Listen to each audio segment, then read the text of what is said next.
Hey everybody, I just came to thank you all for watching my show. Thank you so much for all your support. I'm so excited about what's going on with me, and hopefully you all are enjoying the show. Thank you for tuning in. But do me a favor, go to my Facebook page, well, my fan page, and like it. Tell me how much you like the show, and I'll talk to you soon. Talk to you later. Bye-bye. Last time on All About Terrie. I don't want to be in the midst of no fight. I am too much of a diva for all of that.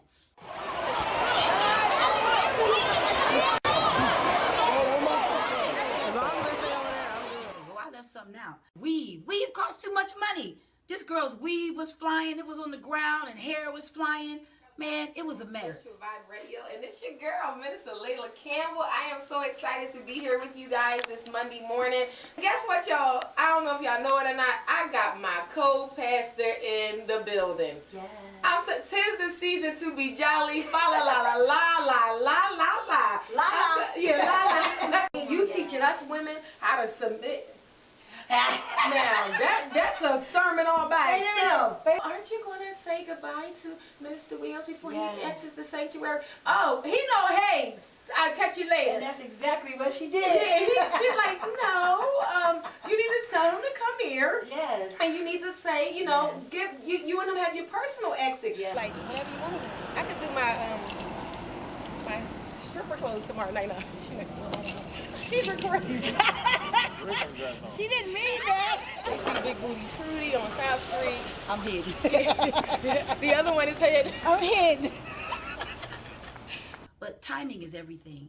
And in this season, I just felt like it was time. I'm here with Wayne Perry. Oh my God. He has really poured into me in a matter of 10 minutes. And I am so happy that I'm connecting with the Philadelphia chapter for the Gospel Music Workshop of America. So excited to be a part. Uncle, he helped raise me as a little girl, teenager, yes. So I'm excited. Oh, you doing video? Yeah. Okay, praise God. A shout out to my wonderful, darling husband who gave me this flu. He was here hacking and coughing, and before I know it, I go to church on Sunday morning, and I'm feeling kind of sick, but I press my way. Why? Because it's ministry. I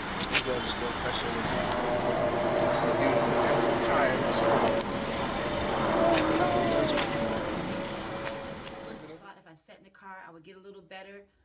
I came down with the flu, y'all.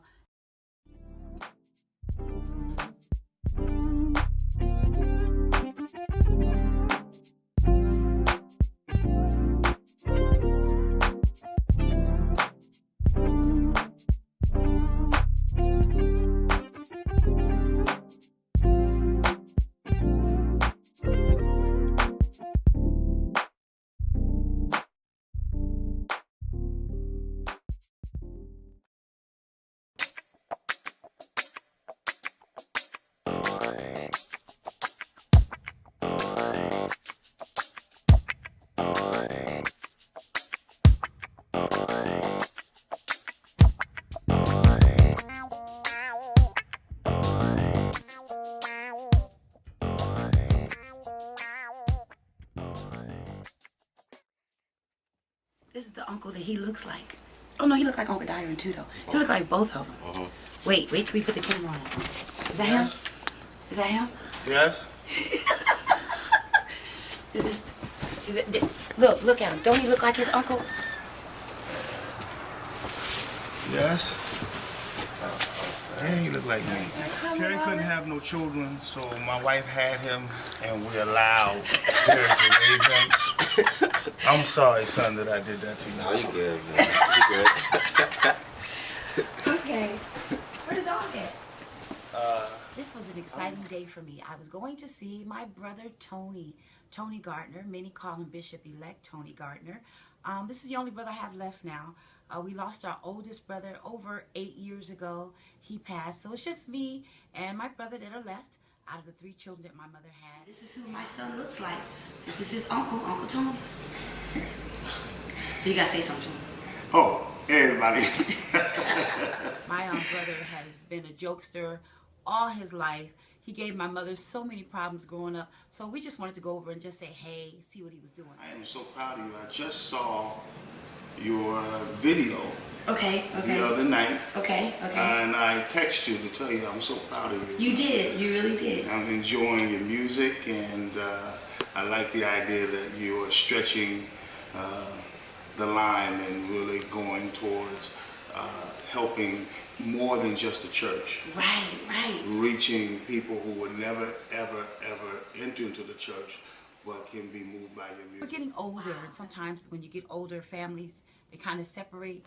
And I didn't want us to separate. I wanted him to be able to sit down with his nephew, visit his nephew, talk to his nephew.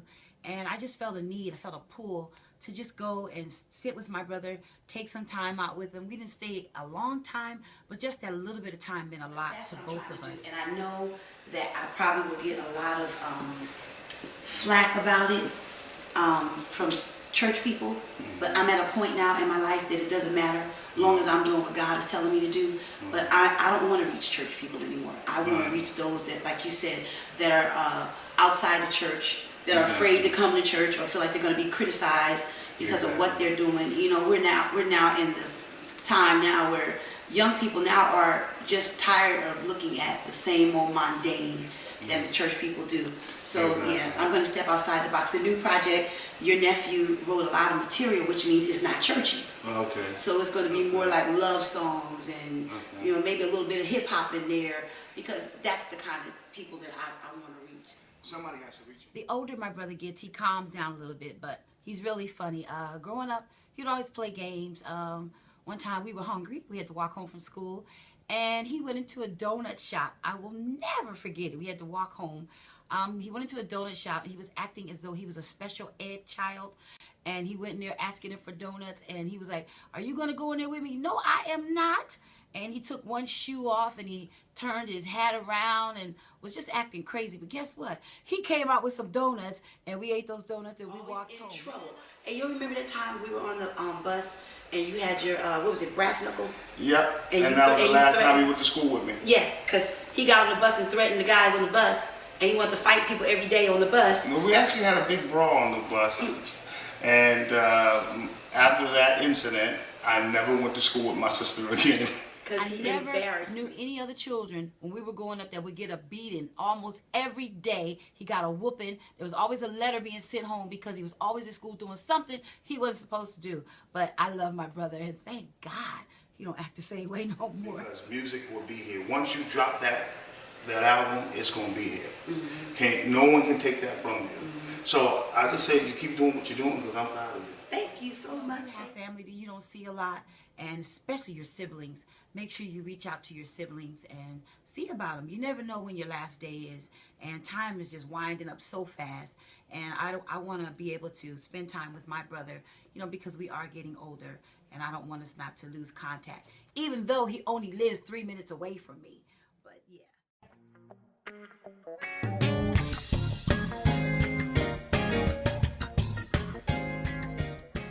Artist, you will always hear me say the importance of networking.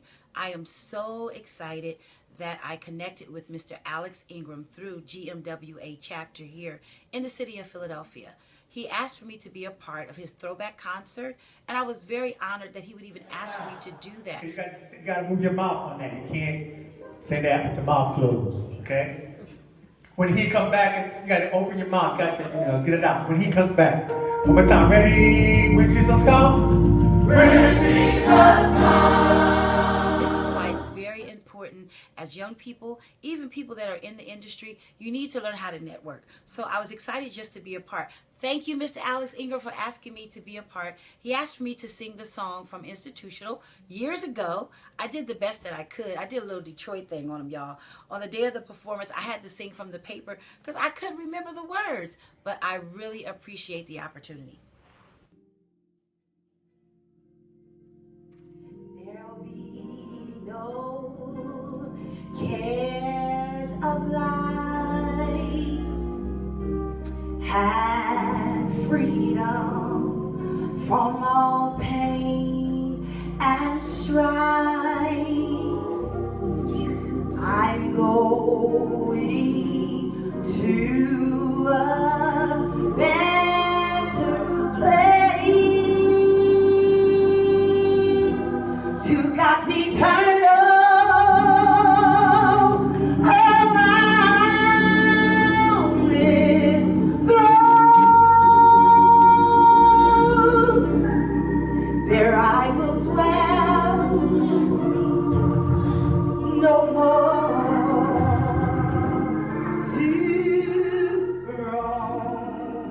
I really have an issue. When you give me songs that I've never heard of and I don't know, it takes me a minute to learn it.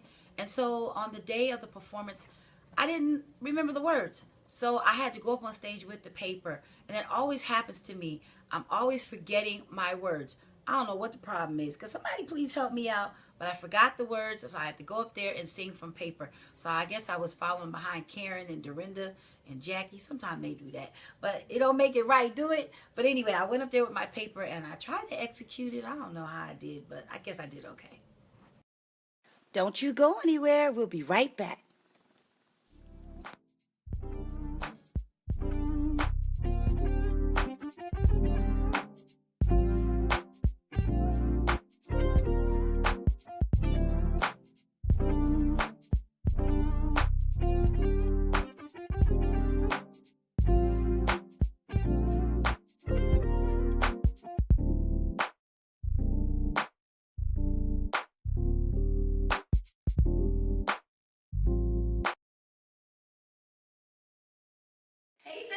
Hey, sis. What's going on? Nothing much. What's going on with you, Miss Lady, Miss Superstar? No, I'm trying to keep up with you, Well, sis. you're You're about about to to meet my dear friend and sister. No, she's not my biological sister, but she is a dear friend of mine, Tamara. I'm Yes. glad to be here with you. We really never had a chance to really just talk because every time you come, we're doing something, whether it's for the church or for me personally. Absolutely. So I wanted to sit down and talk to you, just heart to heart, and see where your head is, and you can give me some advice to keep me encouraged because you are about to have a reality show that's about to come out, and you have your makeup line, and you're a mentor for a lot of women. So I'm here today to confess to you that I look up to you. I know there's a difference. Yes, there's a difference in our age. You're in your 30s, your middle 30s, and I'm in my mid 40s. But I still look up Tamara to you. is a woman of God. She loves the Lord. She's fun. She's witty. She's out the box. That's what I like about her. She's real, raw, and relevant. I could not wait to go sit down and talk to her because she has so much going on. I just happen to have one of my pink Pumas, which I wear, and then I When had I tell you I love them, can you find me some? pink, yeah. It's my favorite color. Yes, Pink. yes. I had them on, and I don't even remember the whole outfit that I had on. And it was a young lady that doesn't go to our church. She came in and she said, "Oh, you're turning into a lady, Tamara." And at the time, I really didn't know much. I didn't know much about you. And so she was just visiting, and she was coming to one of our rehearsals. And I said, "Excuse me? Oh, you're turning into a lady Tamara. Please don't do that." I said, "Well, I don't know what you're talking about, but I'm going to be me." Comparison, though, boo. Come on here. I'm just saying. Yes. If you gotta be compared. If you gotta come to Philly and get compared, I'll take it. Yes. It is what it is. Very meticulous about her looks, her appearance, how she carries herself, and that's what I like about her. She's always on point. Every time you see her. Although church people can be extra, I'm used to, for me, I'm used to it. I'm used to people misunderstanding me and kind of prejudging me until they get to know me and things like that. So to me, I'm used to criticism. I don't know. The truth is, it doesn't always really cross my ears. I normally get a third party. Most people don't really approach me with different things. But for those that have or ask questions, I'm pretty outgoing. I'm very Really enjoying talking to my sister Tamara. Look at her hair. Y'all see her hair? Wow, that's what I'm talking about. She's not concerned about what people think. She's actually doing her. She's doing what she likes to do. She's doing what she loves, not worrying about people's opinions. For a minute there, she said she did kind of think about it a second time. Should I change the color? She changed it. And she said the Lord spoke to her and basically told her to be her. So it's a really thin line when you're in ministry and then you're trying to do other things that are part of the secular world, because church people will try to make you stay in the box, and sometimes they do that because they don't want to step outside the box. But I'm loving this. First impressions are always lasting. Okay. And you only get one chance to make them. That's one of the mottos I live by, because when you meet somebody, you never forget the first time you meet them. Right. You never forget the impression they made when you met them or saw them or they said hello or whatever it is that they did it for the first time, for the most part. And I always want that memory to number one, be the memory you have for me. And then I want to live up to that every time you see me. And I'm a walking advertisement for what I do. She did my makeup for my photo shoot. She has her own makeup line. She's a background singer for an R&B group. She also has a reality show that's about to come out. So I'm very proud of her. You want God to deliver you, but you keep putting your hands on it. You want God to supernaturally perform a miracle, and you keep putting your hands on it. Smack somebody and say, get your hands off God's Talking global, man. We've been viral. Viral, okay, viral. Yeah, man. That's really the word I meant to use. We've been viral. Man. My number one supporter and my number one fan, my husband.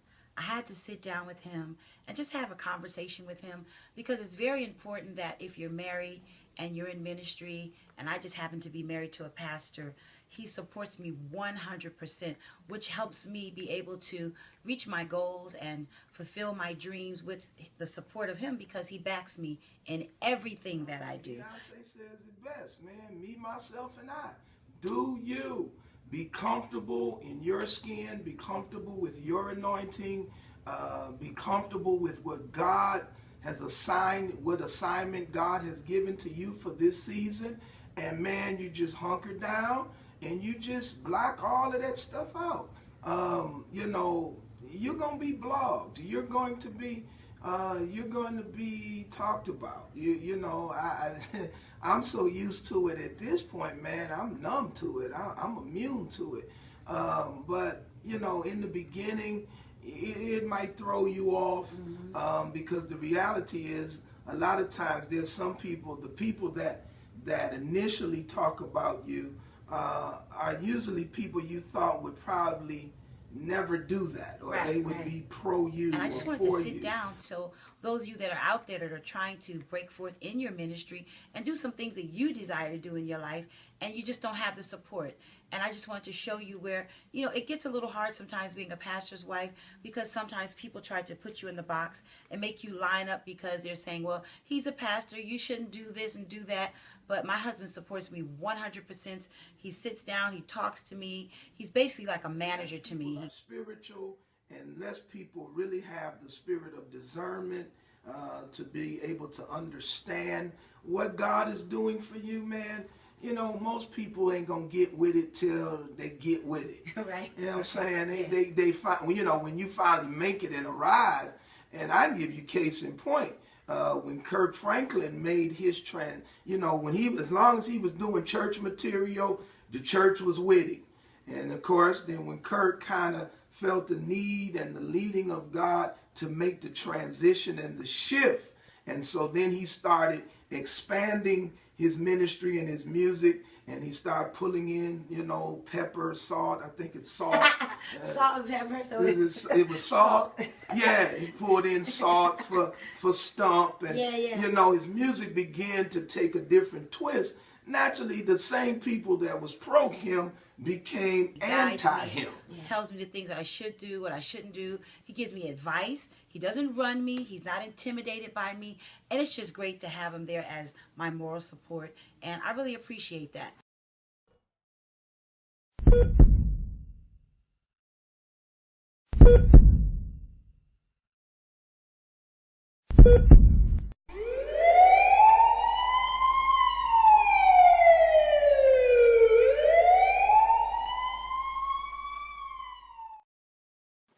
Next time on All About Terrie.